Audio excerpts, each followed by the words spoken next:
फिर उसके आधार पर बोला जाता है, और फिर चाहे देश की सुरक्षा हो या देश का आत्मसम्मान हो।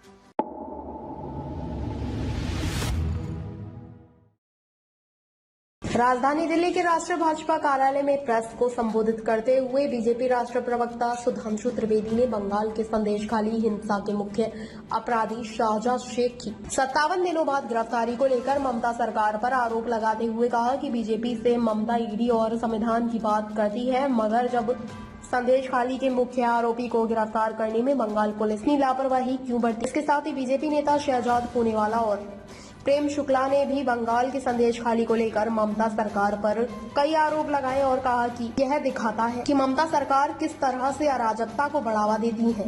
दिल्ली से अतुल श्रीवास्तव की रिपोर्ट। उसके चेहरे के भाव और बॉडी लैंग्वेज देखियो और पुलिस वालों की बॉडी लैंग्वेज देखियो। क्या आपको लगता है कि जो कुछ बॉडी लैंग्वेज थी शाहजहां शेख की, वो किसी गुनहगार की थी या किसी अदाकार की लग रही थी?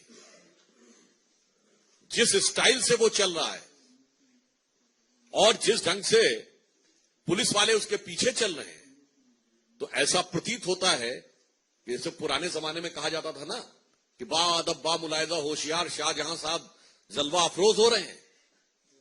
कहीं से नहीं लग रहा था कि बेबसी जरा भी उसके चेहरे पे है, खौफ जरा भी उसके चेहरे पे है, गिरफ्तारी का कोई भाव उसके चेहरे पे है। ऐसा लग रहा था कि वो बाकायदा जलवा अफरोज हो रहे हैं।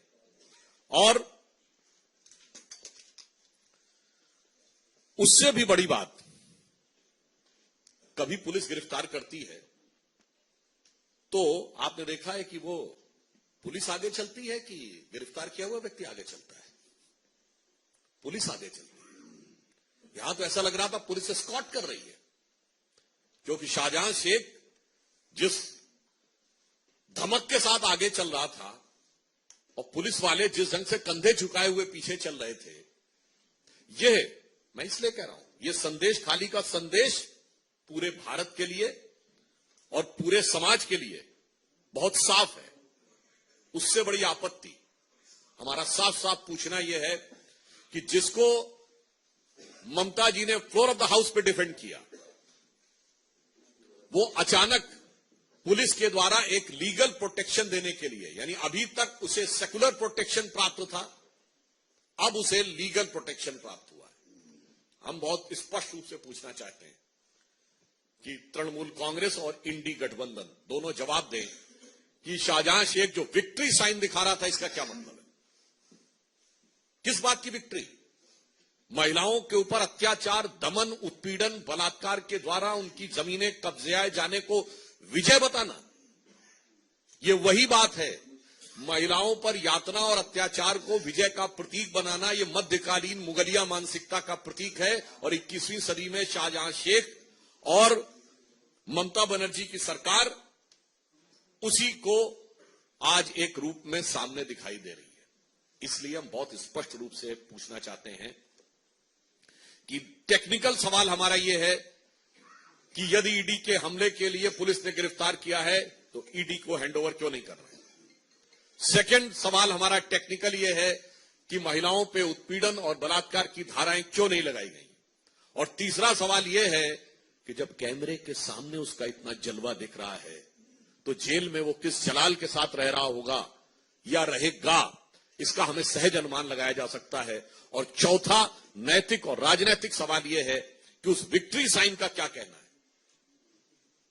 और मात्र इतनी ही बात नहीं है, आप देख रहे हैं कि मोदी जी के प्रति ईर्ष्या और वैमनस्य में किस सीमा तक इंडी गठबंधन के लोग गिरते जा रहे हैं कि आज कांग्रेस के वरिष्ठ नेता बीके हरिप्रसाद जी इस सीमा तक बोल देते हैं कि पाकिस्तान बीजेपी का दुश्मन है, हमारा नहीं है। यह बोलने का भाव क्या है? और मैं यह भी कहना चाहता हूं, यह बीके हरिप्रसाद जी का या कांग्रेस के किसी नेता का जुबान से फिसला हुआ बयान नहीं है। मणिशंकर अय्यर और Salman Khurshid, former cabinet ministers, both were the former cabinet minister and Salman Khurshid ji were the former foreign affairs minister, जाके ये कहे थे ना कि पाकिस्तान में जाके कहे थे कि मोदी जी को हटाना है तो मदद करिए। राहुल गांधी जी के बयान को पाकिस्तान ने यूनाइटेड नेशंस में भारत सरकार के खिलाफ प्रयोग किया था। इमरान खान ने बतौर प्राइम मिनिस्टर उस समय कांग्रेस के अध्यक्ष रहे पंजाब में, सिद्धू की तरफ इशारा करते हुए रैली में बोला था कि जब तक ये सरकार रहेगी तब तक हमारे हालात नहीं सुधरेंगे, जब आप लोग आएंगे तभी हमसे संबंध बेहतर होंगे। हाफिज को साहब किसने बोला था? कांग्रेस के नेता ने। और हाफिज सईद का वो वीडियो अवेलेबल है जिसमें वो कहता है कि भारत में सिर्फ बीजेपी जैसे खराब लोग नहीं है, देखिए आज कांग्रेस पार्टी ने तो ऐलान कर दिया है कि आप पाकिस्तान के खिलाफ जो कर रहे हैं वो बंद करिए, कोट अनकोट। तो साहब ये प्यार का इकरार दो तरफा है। इसलिए मैं बहुत साफ पूछना चाहता हूं, एक तरफ आप अपराधी आतंकवादी तत्वों को समर्थन दे रहे हैं और दूसरी तरफ खुलेआम ये बयान दे रहे हैं, तो इंडी गठबंधन और राहुल गांधी जी से हम ये पूछना चाहते हैं कि मोहब्बत की दुकान में पाकिस्तान के लिए इतनी मोहब्बत क्यों नजर आ रही है? और ये फिर मैं बोल रहा हूं, again I am quoting with reference, Barack Obama ने अपनी किताब द प्रॉमिस लैंड में 2010 में भारत की यात्रा के समय तत्कालीन प्रधानमंत्री डॉक्टर मनमोहन सिंह जी की वार्ता के आधार पर लिखा था कि 2008 में 26/11 के हमले के बाद भारत की सेना एक कड़ी कार्रवाई करने के लिए तैयार थी।